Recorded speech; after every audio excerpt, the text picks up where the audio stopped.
Greetings, it is I, Tantus Naravan Dracovin, Lord and Emperor of the Dracovin Empire, and welcome. It is time to continue our expose in the 5th edition of Dungeons & Dragons, 5th Ed D&D. So where we left off, I was talking about the multiverse. I was going through information in the DMG, of course, and this is where we had left off. I've reached the outer planes. Now, the outer planes do compare with the inner planes in a certain way. Think of the inner planes as the sources of energies for the very multiverse, for the fabric of it. The outer planes are the direction of it. They sort of direct all that energy in different mannerisms and cause a lot of the patterns that you'll see within the material plane. The outer planes are also known as the home of the deities. Whether this means it's directly a home or some kind of area of it, it's kind of debatable and depends on the actual deity. It just is a home of the essence of the deity, effectively. Now, the outer planes can be deceiving. If you were to enter into one, you could find places that would look very much so like the material plane. The problem is they could change at the drop of a whim. You could go from one area to the next instantaneously, could almost seem to change to something alien and completely different than anything you've ever encountered before. And since it is so strange and chaotic, you can never quite expect this to happen. It will just happen so suddenly. Planes themselves can change in between two different areas. You could be one area of a plane and then another area of the plane, and they could seem completely different, like they're entirely different planes. This oftentimes means many planes have many layers. It's because direction is infinite on a plane. There is no, real sense of direction, so you can get these vast changes in different layers, and many planes have different sort of realms defined in them. Some of them do not. Things like the infinite layers of the abyss. It's infinite. Now, planes will have an alignment associated with them. Well, technically, they will either have an alignment associated with them or will be in between two alignments. So, for example, there is a lawful good plane. Then there's also a neutral good plane, and there is a plane in between the two of them that is both neutral good and lawful good. So you will have this kind of array that comes up with the 16 outer planes. Now, traveling between the outer planes is just the same as traveling to them in the first place. You can easily use all the same kind of planar travels that you would have. If you're arriving on a plane, you're traditionally going to arrive at whatever would be considered the first layer, its entrance. It's going to be traditionally the same way. There are, of course, other portals that will lead into deeper places within the planes, but those are specific ones you would have to find or seek out. Majority of them are going to lead you to this, beginning layer. Like when you're going to the 9 hells, you're going to show up in the first hell. When you're going to Mount Celestia, you're usually going to find yourself at the base of the mountain. Things like that, that means it has a defined location that it's going to start out with in comparison to everything else. Now, there are some ways to travel between multiple members of the outer planes. The river Styx and the infinite stairway. Now, the river Styx, it appears as this kind of foul, rot-choked river that kind of flows in between all of the outer planes, kind of touching them at various different points in times. Any non-fiend that should either touch or drink the water must make a intelligence saving throw, DC 15, or be permanently feeble-minded. It's kind of horrible, and that would be any time you would be encountering that water.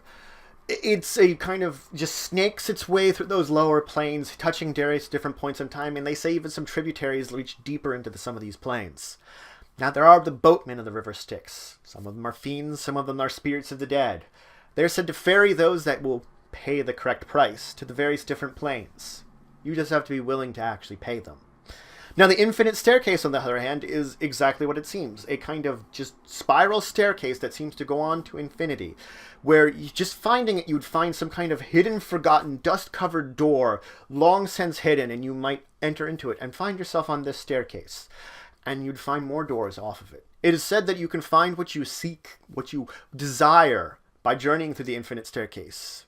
But you might not, because there are so many doors in and out of it that leads to other various small forgotten doors and other forgotten places throughout the planes, that finding your way through it is a mystery and a challenge. Now, there's an optional rule when traveling the outer planes that your DM might want to implement. Psychic dissonance. Now, this is going to apply if you go to a plane that is opposite of your alignment effectively. Now, I should really say this is going to opposite whether you're good or if you're evil. So if I'm an evil creature going to a good plane, might encounter psychic dissonance, or if I'm a good creature going to an evil plane. After a long rest, I must make a con save DC 10 or gain a level of exhaustion. I'm just not able to connect up with this plane very well. It's uncomfortable for me to be there. It's the very alignment and energy of the plane is prevailing on me and forcing its way into me just a little bit. Now let's talk about Mount Celestia. So Mount Celestia, when you would appear there, it appears to be this massive jutting mountain that goes far into the sky, beyond even where you could even comprehend how tall it may going up, coming out of this silver sea. And this is everything that you would see. It is divided into sort of these 7 plateaus that you can see upon the mountain that represent each of the 7 heavens. This is the location of lawful good. It is the essence of lawful good, and angels and champions of good that battle against evil find their homes here. Every one of the inhabitants here strives for pureness and greatness of heart, and it is this quest of it that is also questing to come higher levels upon the mountain. Those that get to the most purest of souls can find themselves up at the top of the mountain. Others are striving to that point and may never reach it, but can constantly look higher to the mountain, which just seeing it is massively breathtaking. This is actually a very important place to know about because it is one of the very few places in the Outer Planes a traveler could let their guard down. The people here are friendly. They are bastions of good and law. They will do everything to be nice to you as long as you treat them the same way and as long as you do not hold evil thoughts in your heart. You might hold neutral thoughts in your heart, but still, it would mean that you would be accepted here at least as a traveler. Now, there is another optional rule for this plane, should you be traveling there. It specifically affects good creatures. If you are good aligned and in Mount Celestia, you are permanently under the effects of a bless spell. So effectively, you are constantly blessed while you are there. And at the end of a long rest, you can gain the effects of a lesser restoration spell at the end of it. So you gain bonuses just by being in Mount Celestia, by being good. Again, this is another one of those optional planar rules that your DM may implement. Now let's move on and talk about Bytopia. Bytopia has 2 layers representing its twin paradises, which are equally same and different.